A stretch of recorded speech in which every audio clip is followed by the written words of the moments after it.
Hello, we're here at Cresswell Barn Farm in Pembrokeshire to see Patrick Elliott, the farmer here. They're a family farm. They've been farming potatoes now for a couple of decades.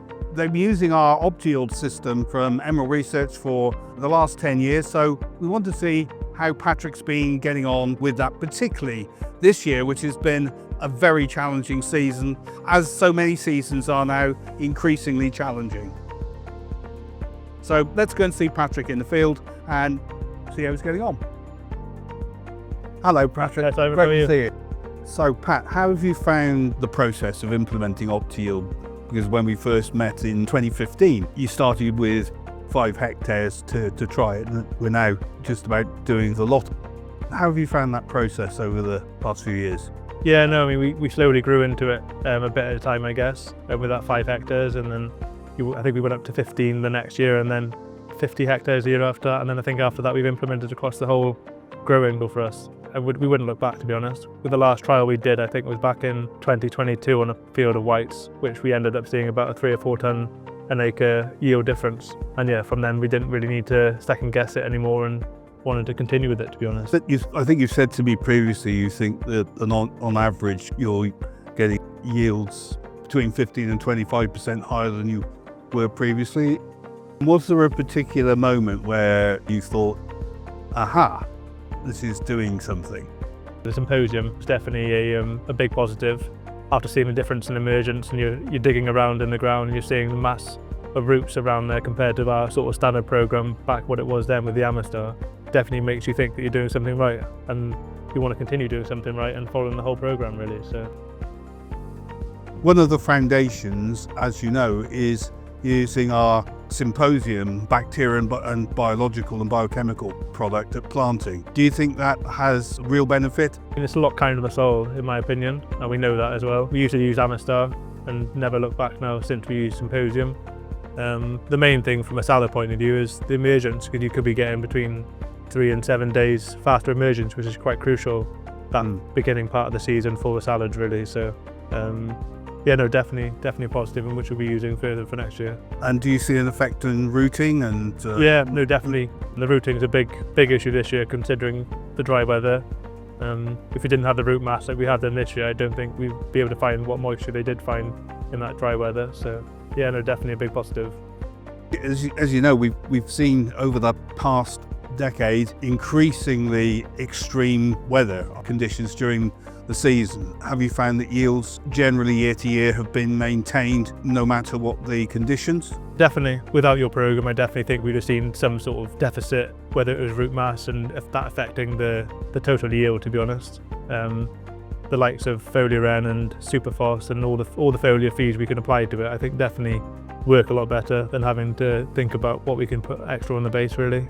And going forward, it's definitely something that we want to keep on going with it, to be honest.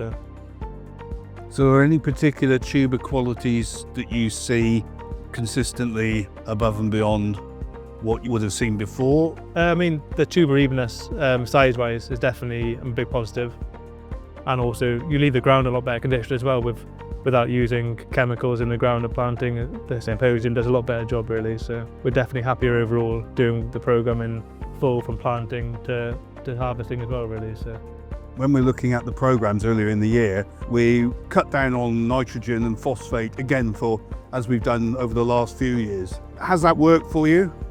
Yes, definitely. It's always a target of ours to try and reduce fertiliser inputs, and especially with the environmental side of things, and also a cost factor as well, to be honest. And if we can try and narrow that down year on year and take small jumps rather than one big leap, I think that's a big improvement, really, from our business's efficiency side and also from environmental side as well, really.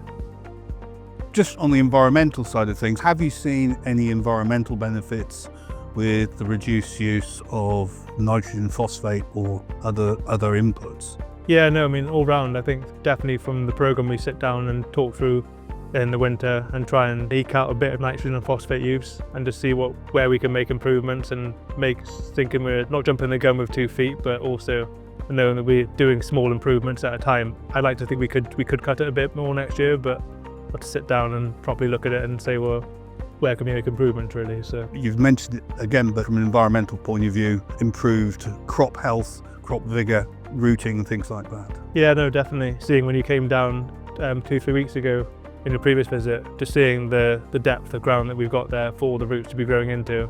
There's not a pan underneath the ground, so they can't go anywhere. And I think in a year like this is vital with having those roots that can keep on growing and trying to find what moisture they can while it's so dry, because they don't stand much chance otherwise. Really. I think you make a very good point. I think making sure that you've got the soil structure underneath to be able to support the plant you're trying to grow on the top, particularly with a crop as poor rooting as potatoes, is absolutely vital. You're right. I mean, things like Symposium will really invigorate root growth and root exploration, but if it's hitting a pan, it's not going to go anywhere. So having that soil structure is really key to. And if we can do what we can to give it the best possible chance of getting the best crop we can to get out of it, then we'll keep on doing so, to be honest. Yeah.